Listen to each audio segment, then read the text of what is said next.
welcome to the debate. I'm your host Sana Maqbool with you at PTV World. In today's show, we're going to be taking a look at two important stories. The first is with reference to the economic conditions of the country and where we are moving ahead, particularly in terms of course, our negotiations with the IMF after the staff level agreement had been achieved, but waiting, of course, for the board's approval. And also with regards to ratings across the world, we've seen that in a span of a month, we've seen two ratings improved. Fitch obviously earlier had done so, and now Moodys has also upgraded Pakistan's rating and changed it to a positive outlook. This is important, especially when we look at the current situation in terms of where we are moving ahead, particularly in terms of the kind of improvements that we want to see in the economy and the way that we want to see the board's approval being acquired as well. Something that the finance minister keeps on reiterating is going to happen. However, it seems that as part of the first week of engagements in September, Pakistan does not seem to be on the agenda of the board as well. And this was something that earlier was said was going to happen in August, but hasn't been. So we're going to be taking a look at what this delay means and whether or not there is much clarity with regards to how it is going and how this is affecting the markets as well.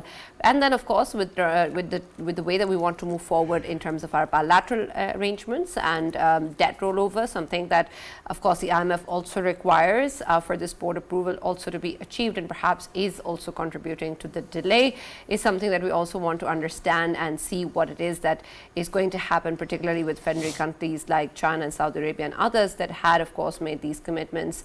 And this is something that has been reported by the finance ministry as well. And so where exactly are we on that front, and what can we expect now that Moodys also has upgraded its rating? So whether or not that's going to help in the short and the long run is something that we're going to be looking at. And then, of course, in the overall run, where are we headed as part of our economy, and whether or not substantial economic and structural reforms are going to be needed prior to the board's approval.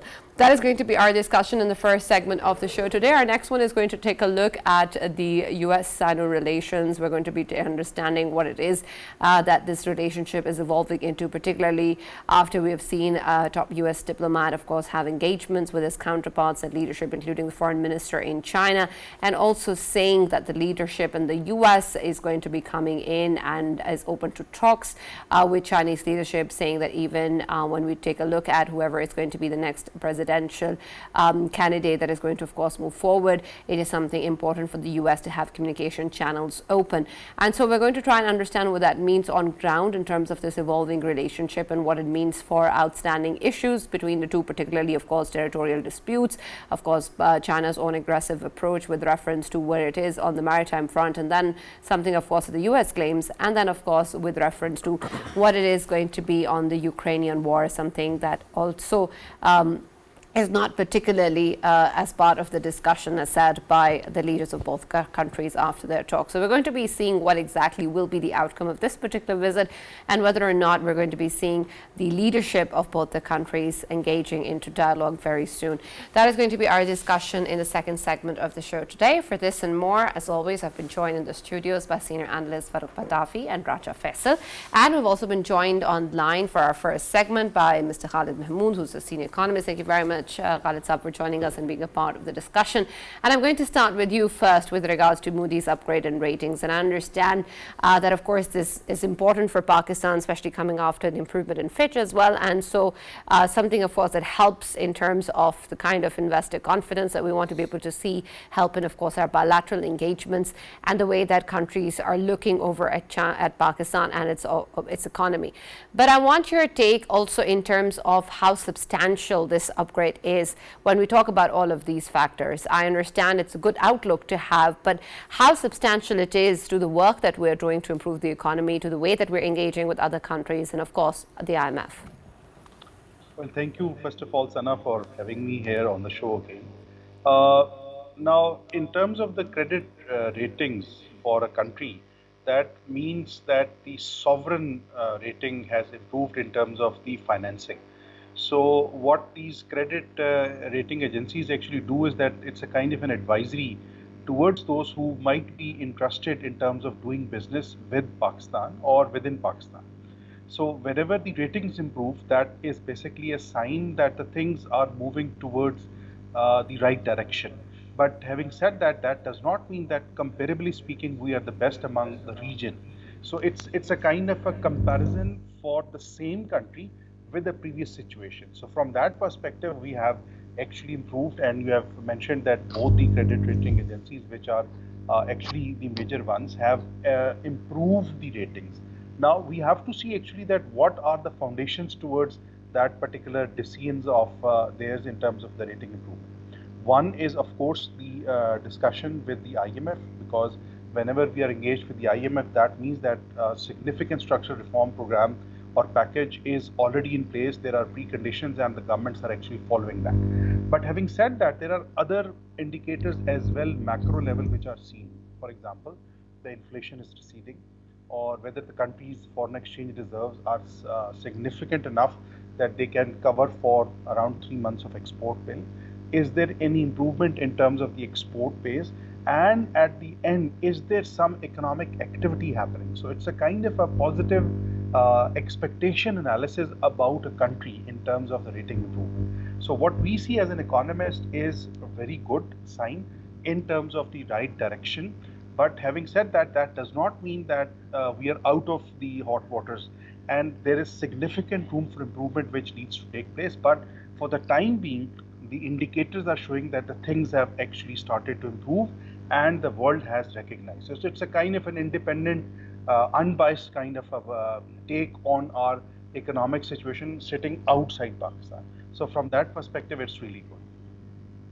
Absolutely, especially when we talk about the way that we want to move forward with the bilateral arrangements as well, particularly when we talk about debt rollovers. This is something, of course, that Pakistan has been trying to achieve and trying to bring in more investment, particularly in the ways that it also influences our way forward with the IMF.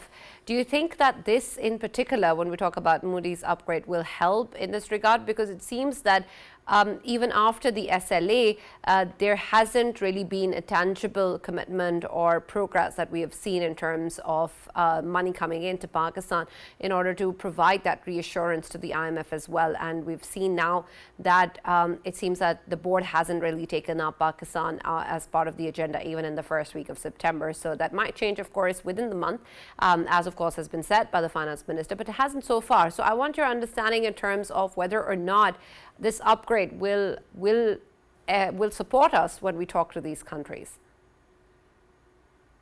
Oppositely, because the credit rating agencies are actually basing their decisions on these negotiations and outcomes. So whenever we talk about the IMF and other bilateral donor agencies, actually they have their own set of criteria. For example, when we would talk about the IMF, it would not be the credit rating agencies, because that's a kind of a sign where the investors or the lenders can actually come in. But more important is that they would like to see that what kind of reforms the government is trying to adopt. I'll give you a quick example.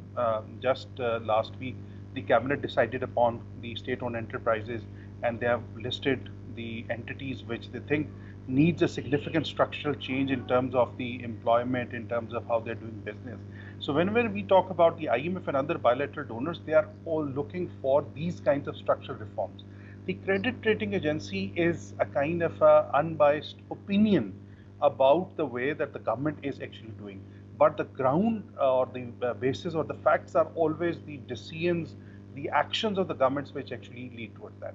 But coming back to your point in terms of the rollovers, that is something which is embedded in it, because that is a clear question in terms of the financial risk aversion which these countries are looking for.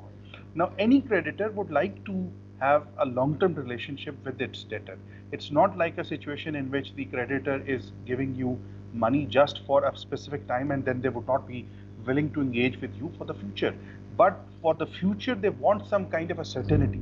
So yes, in that sense, whenever the credit rating agencies are improving the rating for a country, whichever country has to take a decision in terms of the rollovers, then in that scenario, it's going to definitely help us secure that. But in terms of the IMF thinking about the credibility about Pakistan structural reforms, the donors thinking about what kind of future the Pakistan's economy is going to have, would certainly lie in terms of the reforms, the decisions which the governments are taking. Dr. Khalid, it is understandable that of course, current Moody and Fitch ratings, they are on the basis of course, Pakistan's positive progress in the talks with IMF and the $7 billion of bailout package we always highlight. There is a positive advancement in that. That is why we are seeing that our ratings, they have moved from stable to positive, as it is being indicated by both Moody and Fitch. Can we say that once we have secured our IMF deal, and that deal of course not only would further strengthen our ratings at Moody or Fitch, but at the same time it will be helping us to of course negotiate once more with our friends of Pakistan to of course further go for strengthening our economy. How do you see the future scenario in that context when we have of course secured the IMF deal? I would say kind of a stopgap arrangement. Whenever we talk about having the opportunity of negotiating with the IMF or securing the loan, that itself does not mean that we have gone or we have improved in terms of how the economy is going to work. It is the opposites actually. Still the economy's strength lies in terms of the reforms or the strict decisions which the government is going to take. It's not just by itself the negotiation or the amount which is going to be provided to us in return to the board level approval. So essentially the economic growth or the sustainability is going to rely on what kind of decisions which the government is taking. The negotiation, the rollovers or any new loan itself is not going to resolve our problem. Now what we have to see is that in lieu of the discussions or the pre-commitments which we are trying to achieve, is there some real potential which is going to be sought? For example, as I've just mentioned that the state-owned enterprise, around 82 entities has been critically reviewed, and there has been decisions in terms of how their workforce is going to work and what kind of business practices they're going to have. And similarly, the Prime Minister is also reviewing the homegrown growth agenda with the help of the external partners such as the FCDO, but essentially they're trying to somehow build in the domestic, not just the academic side, but on the practitioner side, their recommendations as well. So that is actually the going to be the plan which is going to help us recover from the economic crisis which we are in.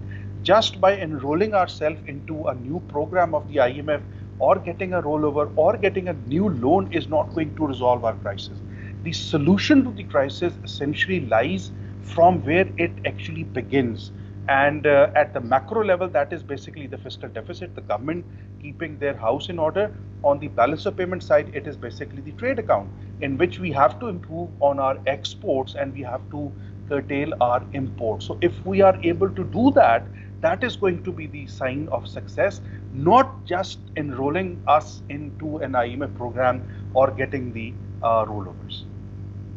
Completely understand. Khalid Sahab, I also want your take on the way that different speculations or concerns are being raised with the delays. And I understand all of these factors, of course, are into play, especially when we talk about the bilateral arrangements and the assurances and the structural reforms and aspects of economic recovery that Pakistan definitely has to take. But in terms of what we have seen previously, unfortunately, there seems to be a lot of other variables or factors that are also into play when it comes to the IMF.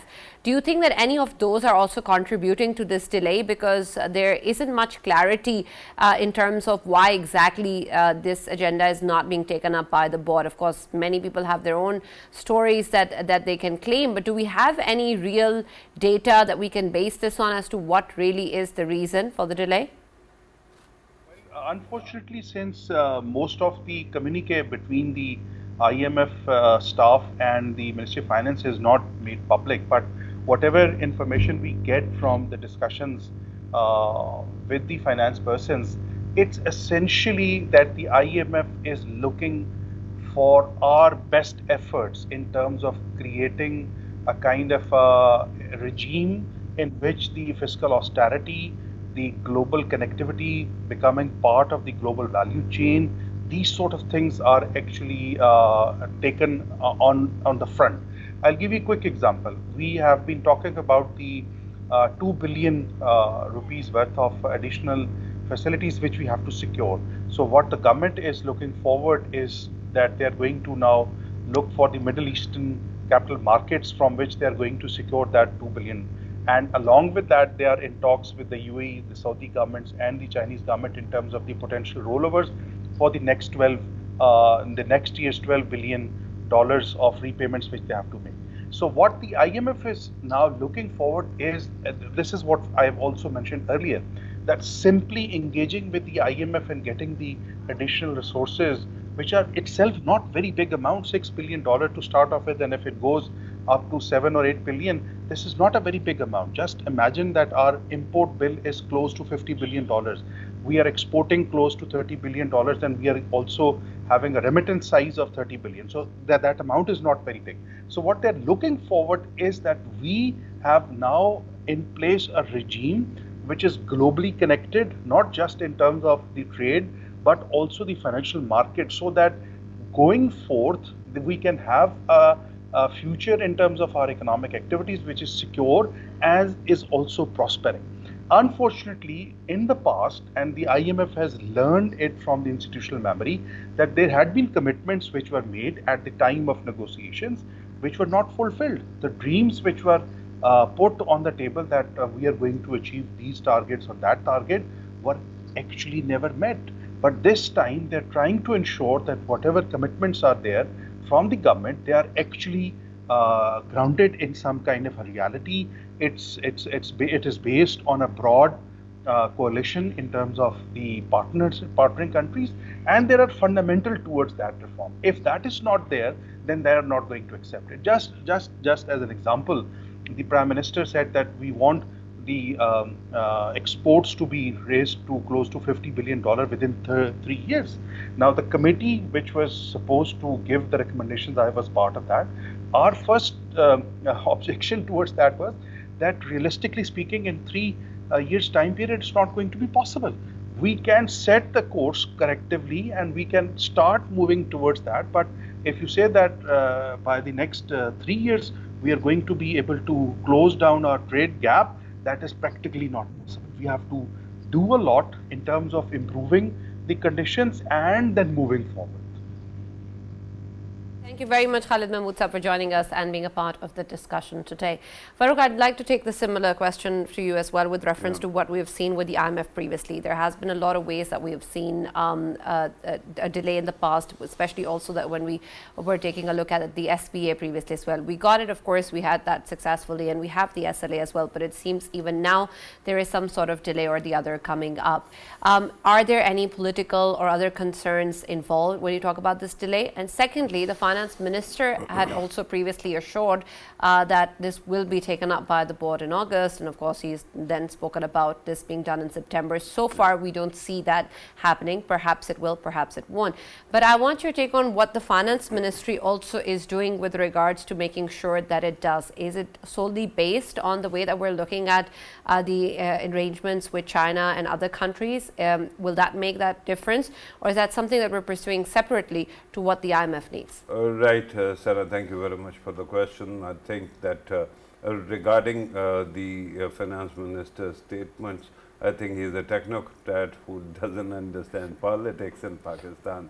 So he ends up actually giving dates, which is usually not prudent because, as you pointed out, there are many moving parts to all these things. But that doesn't mean that this SLA is not going to lead to another deal. I think that it is only a matter of time. Hopefully, Pakistan will be able to meet the prerequisite demands or expectations by the next month, the month that is about to start. And after that, of course, we are going to get this relief, this deal. One of the problems that we have is that we end up kicking the can down the lane, right? And we just keep on delaying the inevitable. Murza Sayyed, a former acting governor of State Bank, actually wrote an article in the Economist this week, and in that he has actually said something that is very important to understand, that no matter what we do, Pakistan's debt burden is so much that no matter how much reform you carry out, you still will have to allocate a substantial portion of your resources to debt retirement. Because of that, the pile keeps on increasing and the burden keeps on increasing. Pakistan will have to go for reprofiling or restructuring of its debt eventually. That said, till the time we don't do that, of course, we have to actually go for the oxygen wherever we find oxygen.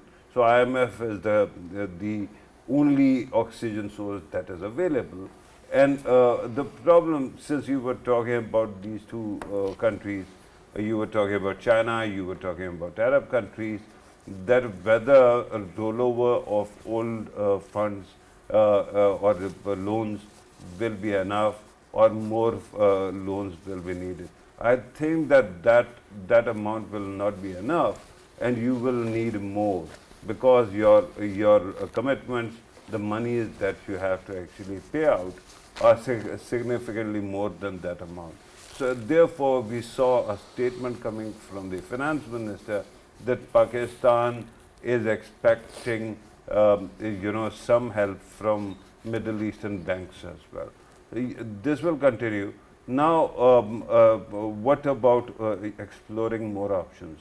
For example, we heard about panda bonds being launched in Chinese market. But of course, as I pointed out, there are many moving parts. So there too, you are not going to get what the instant gratification that you need. Always gratification is delayed in Pakistan, Pakistan's economic circle.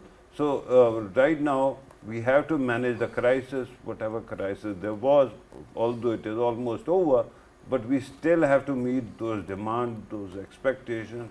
Once they are met, Pakistan will have more wiggle room to explore more options. Right. Just as a general question, what are the probabilities usually when we see IMF dealing with other countries for a board approval, to not get a board approval after the SLA? Usually, when you have SLA, when you have staff level agreement, usually it so happens that the board only has to rubber stamp it. But this time, because it is front-loaded SLA, where there are certain demands or expectations that you have to meet, that whatever your shortfall in paying out your liabilities, you have to meet them, or at least show that you will arrange that kind of fund. So that's why the matter will not be presented to the board. Board, of course, is going to stamp it, approve it.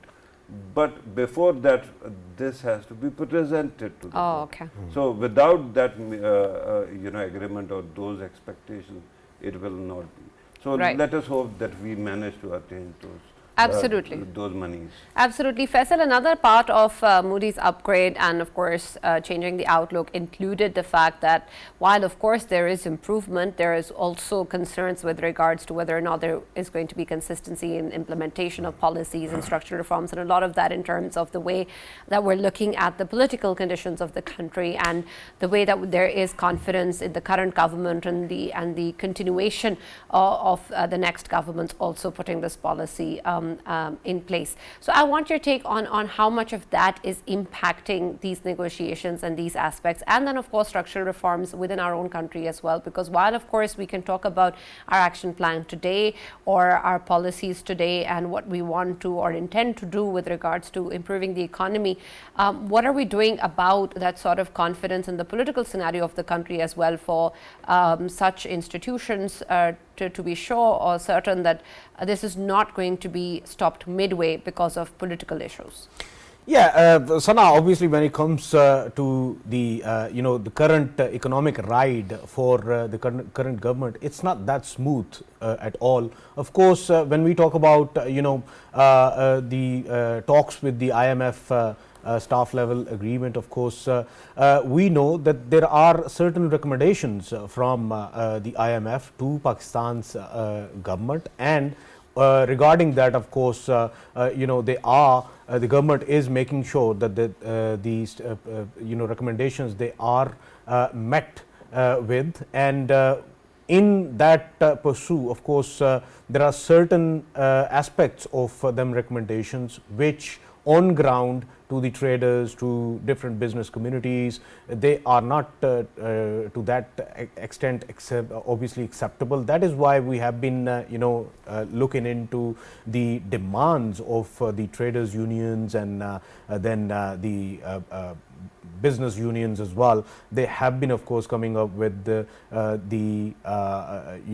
reservations on government imposing extra taxes or new taxes, for to say that they had their own of course recommendations. So talking about the government is right in the middle of recommendations from both sides, from IMF and at the same time from the traders and all of the unions, and this is a very tricky ride, and that is why we are seeing that government is very carefully dealing with everything, be it IMF or be it the of course local stakeholders, people at large even. So this is very tricky for the government, and so far government is dealing with it. When it comes to the political instability on ground, that too is a factor that highly impacts economic affairs and the economy of the country, and that we have been, of course, experiencing since more than 2 years,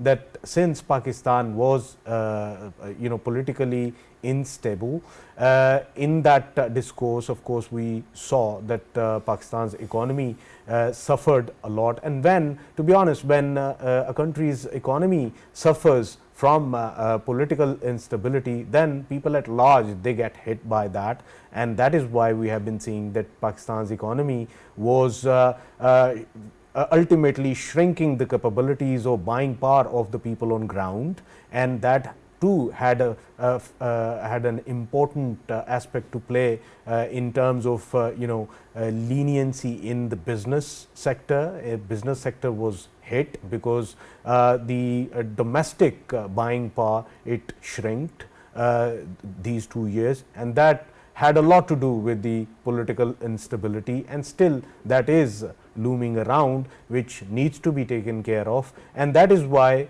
in the, of course, Moody report itself, it is said that the instability would be key to, of course, judge Pakistan's economic progress in coming months. Hopefully, and stability, not instability, hopefully.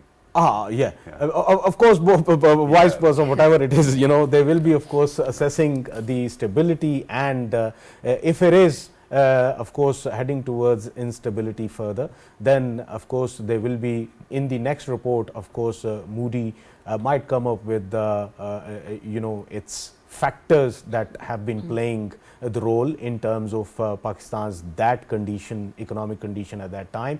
But for now, of course, they have clearly mentioned that the political stability is key when it comes to Pakistan's credit scoring.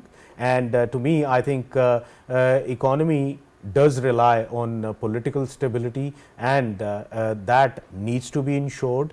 And as we are standing at the positive right now, and previously I remember a few months ago we had a program and we were so happy to see a stable position of Pakistan's economy, and now it is positive.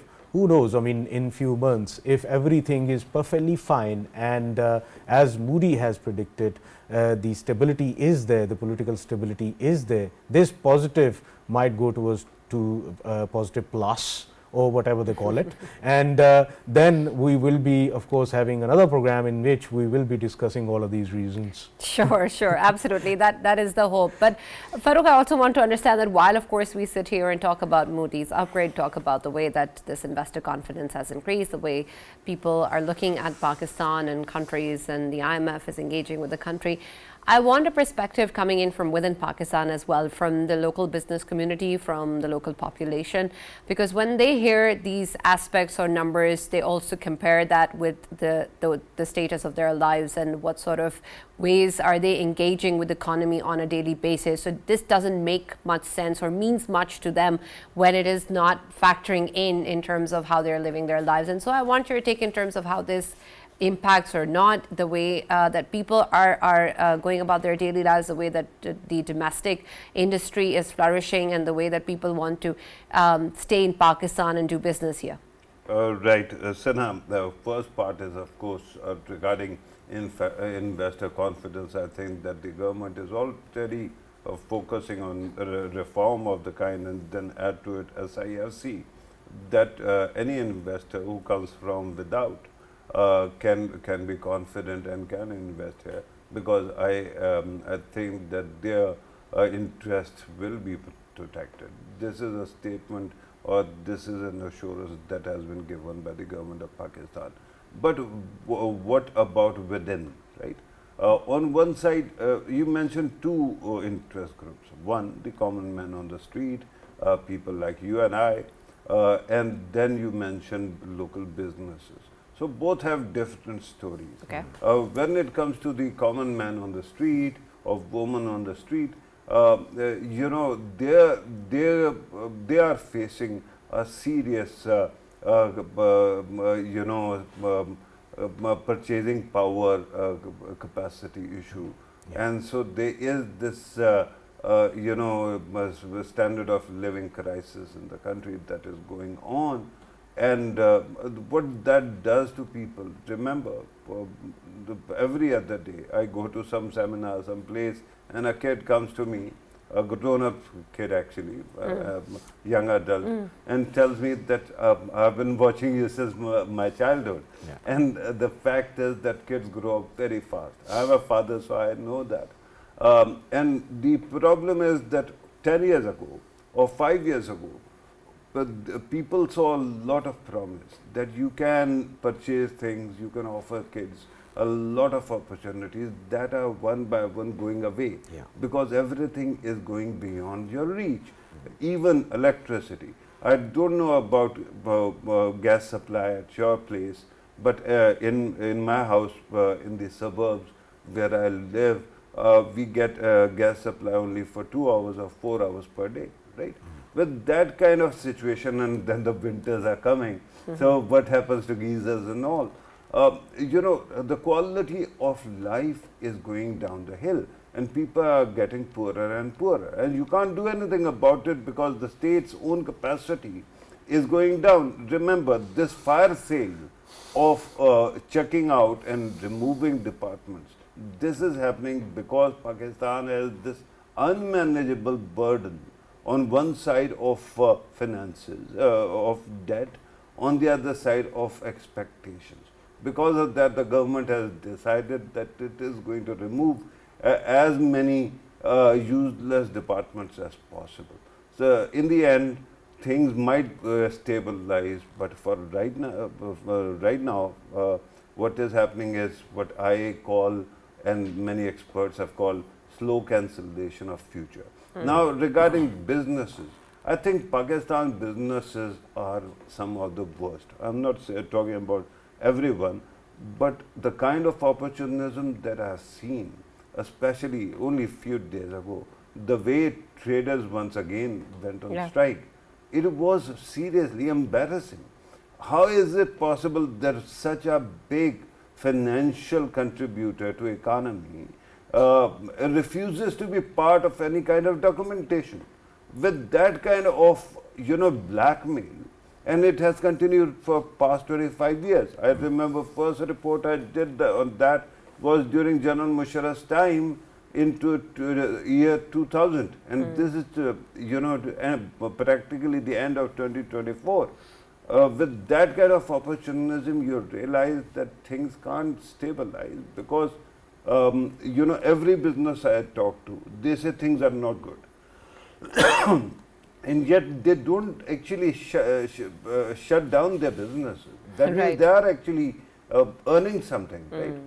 If you actually want to earn in this country and then also bring disrepute to the economy and the country, then I think that you are the worst citizens possible. Right, absolutely. And we hope that, of course, that isn't the case and that we understand what is going on and are able to contribute to the country and, of course, with the state supporting us as well. We're now going to be taking a look at our next segment that takes focus on what is going on between the US and China. And, of course, to understand what exactly is the evolving dynamic of this relationship. While we had a top US diplomat, of course, visit China and meet with his counterparts and the foreign minister, there has been an expression of interest coming in from the US's side saying that the communication lines are open and that they want to engage with the top leadership as well. And Faisal, I want your take on how soon you think, first of all, that is possible, considering, of course, that elections are on their way. And also in terms of whoever might be the new leadership, what impact that is going to create, whether it's, of course, the Republican candidate or the Democratic candidate.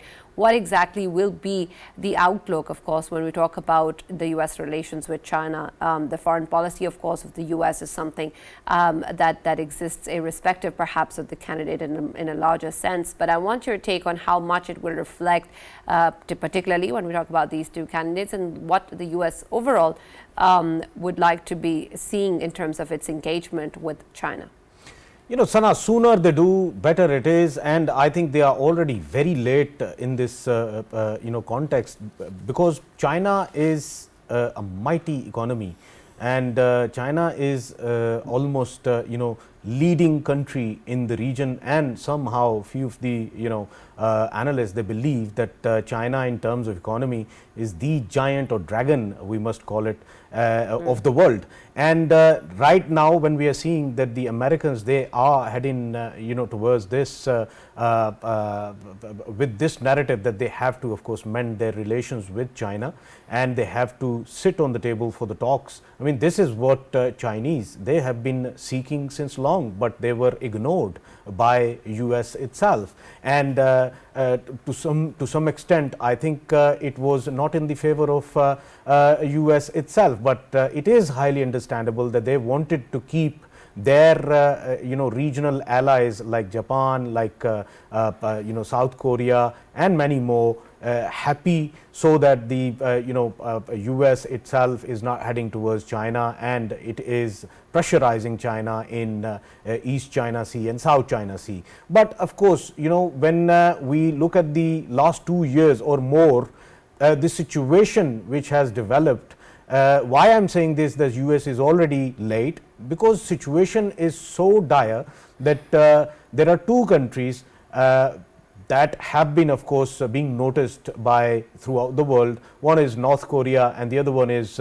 Russia, of course, owing to the fact that Russia is having a war against Ukraine right now. And in that war, we remember that when President Xi met with President Putin in Beijing, in that meeting they pledged to and agreed to, of course, increase their bilateral trade from $117.6 billion to $200 billion. And guess what? Last year's bilateral trade between both of the countries, it actually crossed 230 billion mark, which means it was more than 30 billions of bilateral trade more extra than they actually expected between both of the countries. So it is being highlighted that the biggest factor that positively played for Russia in Ukraine war was this bilateral trade with China. And if we talk about North Korea is sustaining all of the pressures, all of the diplomatic pressures, or whatever the pressures are around them, only because of their good relations with China. And if we overall look at the sort of position which China and US are taking against each other, in that context, of course, we can simply say that US is already late. Sooner they do, better it is. Or looking at upcoming governments, if it is Republicans Donald Trump, if he's securing the Oval Office, it is evident that he will be someone who would be easier to talk to, and China and US, of course, whenever they sit, President Xi and President Trump to be President Trump, whenever they will sit, it will be quite easier for both of them to, of course, negotiate. Right. If it is President to be Kamala Harris, then we have to strictly look into what kind of aspects they will be, focusing on, whether they will be seeking sort of, adjustments in the East China Sea in terms of, Japan, their ally, and South Korea, their ally. And don't forget, both of the countries, they are actually, hosting the US active troops in both of the countries. So this is a quite a tricky situation. We just need to wait for the next upcoming September debate between both of the candidates of US elections, and in that, of course, the question will be raised about how to move on with China, and then the situation would be very clear. Absolutely. And Farrukh, I want a similar perspective, because I think there might be some differing views on some fronts in terms of what we're looking at with different candidates as well, but also in general, whether or not the US and China are really going to move ahead and be in a position to talk about these very integral issues. Of course, we've seen this rhetoric coming in of open communication lines, but does that really mean that they can actually sit down and chalk out details, as Faisal was referring to? Of course they can, Sana, and I have to disagree with Faisal on most counts. Regarding the difference between Donald Trump and the Democrats, it is more an issue of or concern of form rather than substance. Both actually have the same belief. Remember, the biggest problem with our reading of this situation is that it is complicated by a pseudoscience called international relations. Because of that pseudoscience, people keep on thinking that perhaps history is going to repeat itself. Somehow you are going to end up with a Cold War. The world is a very different place now. America and China's economies are practically fused together. They cannot actually, keep on growing independent of each other, right? That is not all. There are umpteen other aspects which are very interesting. On certain counts, there is going to be a confrontation. For example, all this bit about South China Sea or Taiwan, these are just stories. The actual things where they have competition is, for example, America's CHIPS Act, right?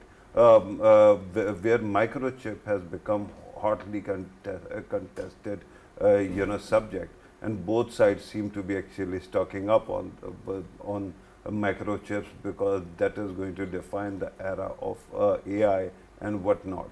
Everything from Tesla vehicles to your mobile phones are done by those chips. So that is going to be a demarcation, and it was started by Trump but solidified by President Biden.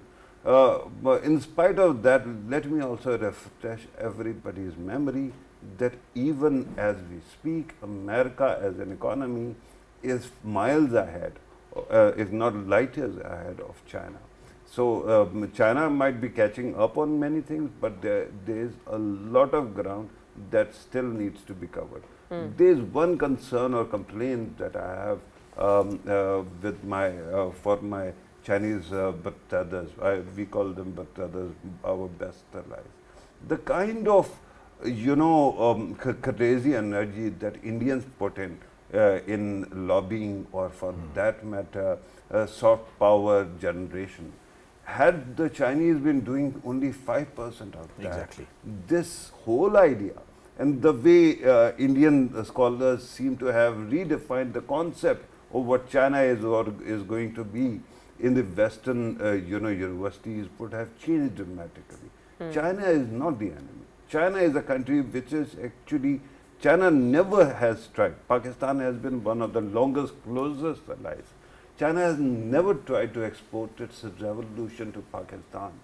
it is a country which views the world in through a very different lens. Right. So it is a country which essentially wants to be good to its own people and foreigners. Why not actually build bridges?